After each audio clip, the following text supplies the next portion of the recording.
Hello and welcome to Fresh Face One Shots. My name is Joey. And I'm Jacob. And today we are back with Superman by Joshua Williamson. This is issue number 31, and it is our first ever DCKO tie-in. I had thought that all the DCKO tie-ins were going to be specific matchups within the bracket, but no, this is just. I really like the approach to this. I love that this is just. Let's focus in on one character from the first issue of DCKO and just tell Clark and Lois' story throughout that time. And I really love that approach. Yeah. Of course, it is directly following on a lot of plot threads that Williamson was doing throughout Superman leading up to this, with his specifically in regards to Clark and the Time Trapper throughout this, or Doomsday, as it were. Yeah. It reminds me, oddly enough, a lot of what George Perez would do on his Wonder Woman run when there was a big event tie-in that he would have. Oh, yes. You're absolutely right about that. And I think that's, if I'm going to be honest, I think that's just a fantastic approach in general that I don't want to say has been lost because I haven't read nearly enough event comics from the 2000s and 2010s. Yeah. And the ones that we have done for the podcast, we've just mainly done the big, the main event and not a whole lot of the tie-ins. Yeah. Because, let's be honest, tie-ins are overwhelming. Just so goddamn many.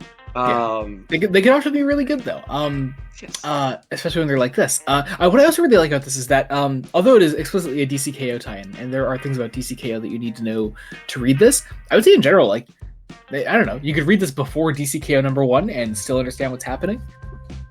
Yeah, you get the sense that Superman and a bunch of DC heroes are going off to fight, and the part of the plan to evacuate Earth is Clark working with Mercy Graves to basically create these ships to try to save people.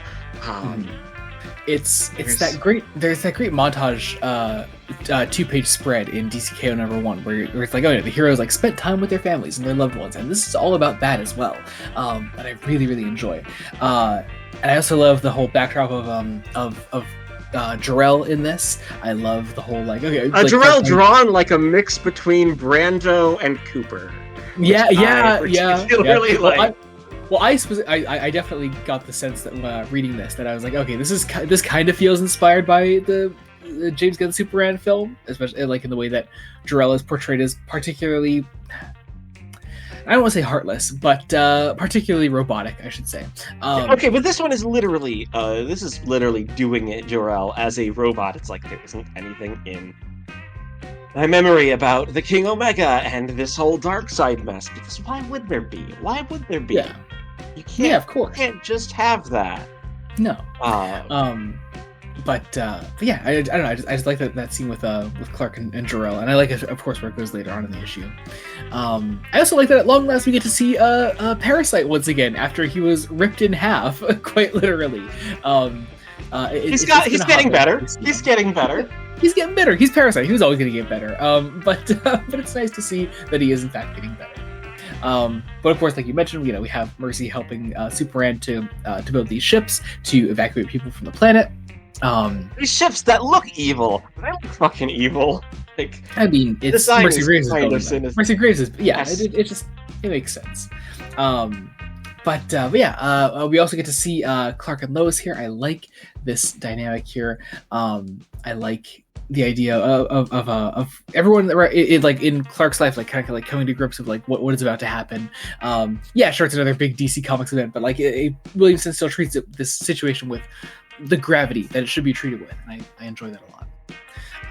Especially when Mom. I love Lois's line. You're planning to lose, and the way she's drawn in this panel, I'm just like, what are you doing, husband?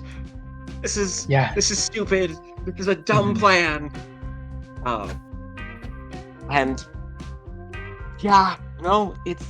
believe it. And you have Pence. Yep, Mom and Pa coming here. I like this little goodbye scene between them. I also like to follow up on the Legion of Darkseid story, where Ma Kent says she's like how did it go? And Clark is like, it didn't go as I had hoped, and it's this great little understated moment that Eddie Barrows draws here between them. It's great. But yeah, Lois says goodbye to Clark. There's this great. I love a Clark and Lois kissing panel. I love when it's a big, massive page spread image. It's wonderful. I love it. Eddie Barrows and Eber Ferreira, who do the art on this issue, so great. Obviously, Absolutely. We're going to be getting Dan Mora back when DCKO is over, but Barrows has been one of those just.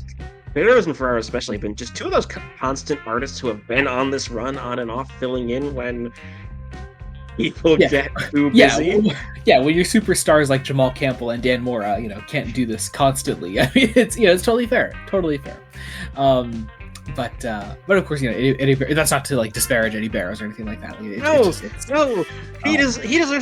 They both deserve to be spoken of in the same breath as Campbell and Mora, and it's a shame that they aren't. Let's be honest. Totally, absolutely. But yeah, so Clark leaves. We stay with Lois on Earth as we see everything from sort of like her perspective. She goes to the fortress to find out more. Jarrell gives her the whole there's no information, etc. She specifically is I think she's missing a ship.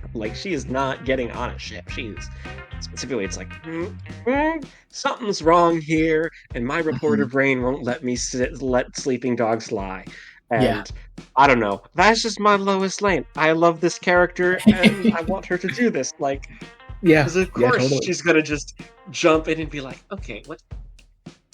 You're lying, computer Jor-El. I know you're lying. Yeah. So spill." Yeah. Jarrell will not give up this information, but Lara will. We have Superman's mother stepping in here as this fortress image. There is more information on Darkseid, not necessarily the King Omega, but sorry. There's no other way around. No information on Darkseid. There is information on the King Omega.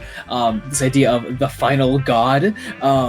Get some little teasing of where that particular plotline is going, but of course something to do with also an alpha, because beginning and ending of the Greek alphabet. Obviously, Lois concludes that Doomsday is the alpha, and could be wrong. I have a feeling that's kind of a red herring, but I mean, it could be. And I think Doomsday might think he's the alpha. That's fair. Yep. We don't know if Doomsday knows what's going on. We've been very specific in how much Doomsday knows and how much he doesn't know. So he probably knows this. Mm-hmm. And then my boy, he's back. Superboy Prime comes crashing into the Fortress of Solitude, and it has come to warn Lois Lane of what is happening. Try to help, perhaps, but also emerging from the fortress here seems to be one of Darkseid's Legion, the Sunboy actually, being part of Darkseid's Legion and being the Sun.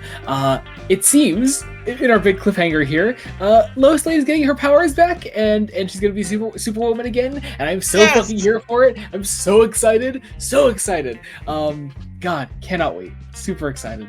The next issue is probably not even going to include Clark. It's going to be Lois and Superboy. I'm fine with that. I'm fine with that. I mean, Clark being such a big hitter in DCKO itself. That makes sense that he's not going to be the focal point of these tie-ins. And I like that it's Lois, and I like that it's going to be Superwoman and possibly Superboy Prime. That's exciting. It's all kinds of exciting. Cannot wait for that. Cannot wait to see where all that goes. Look forward to covering more. God, what do we have? When is so DCKO? I have learned. I've confirmed since our last DCKO video. It is going to be issues, and so it is running. I think into February actually. February, okay. So, yeah, but because issue two is out. Beginning of November. Out? Oh, I just looked it up. End of November. Oh, end of November. Damn. We got a hot minute then. Yeah, and even then, last week for us means it'll be at least a week late because of Thanksgiving. Yeah. Anyway, but yeah, I guess be on the lookout for all that when that is out. But be sure to check out other Fresh Face one shots we do in the meantime. Of course, we cover Superman by Joshua Williamson, but we also cover Wonder Woman by Tom King, Trinity, Daughter of Wonder Woman, the spinoff of Wonder Woman. We cover Batman by Matt Fraction, Batman: The Long Halloween, The Last Halloween, the end of the Long Halloween saga that I think is actually finally ending this coming week. So that's exciting. No, do not say that until I know. I'll believe it when I see it. I gotta keep saying that. I'll believe it when I see it. You've been getting on me for being optimistic, dude. I know, but it's finally it's within my grasp. Anyway, we're also obviously covering DCKO as well, all 5 issues of it. That's exciting. Possibly some one-shot tie-ins maybe later on, but we'll see. There are too many, so like. Yeah, we'll see. We'll be selective about it. Yeah. We're also covering The Unbreakable X-Men by Gail Simone. It is replacing Uncanny until Uncanny X-Men comes back in January. We'll go back to covering Uncanny when it's back. In the meantime, it's Unbreakable. And be sure to check out the main podcast, Fresh Face Comics. At the time of releasing this, we are in the middle of an X-Men block. We have recently put an episode on X-Men Volume 4 by Chris Claremont. Volume 5 will be coming up very soon for the Dark Phoenix saga. That's all very exciting. Afterwards, some more other different Marvel shenanigans for a different character / team. So we'll see. We'll see. Yeah, we'll see where we go from there. Check out our link trees. All of our socials will be linked down below. You can follow us wherever you want to follow us. Check out the Patreon, patreon.com/Blood Studios. You can get all kinds of fun things there, like early Star Trek reviews, Star Trek commentaries, Fresh Face extras, and if you're not into any of that, there's a general support tier. You can just support us for $1 a month, and your name will be in the description below of every video we put out. It'll be the first thing people see when they go down there, and they'll see that you're a cool person, and they'll want to be cool people too, and they'll want to join the Patreon. So that's how that happens. All right. Also, very soon we have coming out our 4-year anniversary video for Fresh Face Comics, doing once again another tier list of all of our protagonists throughout Fresh Face Comics history. So it's gonna be even longer than the last one, I'm sure. So check that out when that is out. That'll be out on Halloween, as it always is. So check that out. I think that's actually it. Be sure to subscribe to the channel, Blood Studios. Any support means the absolute world to us. Until next time, this has been Joey Morgan. Jacob Licklider. Goodbye.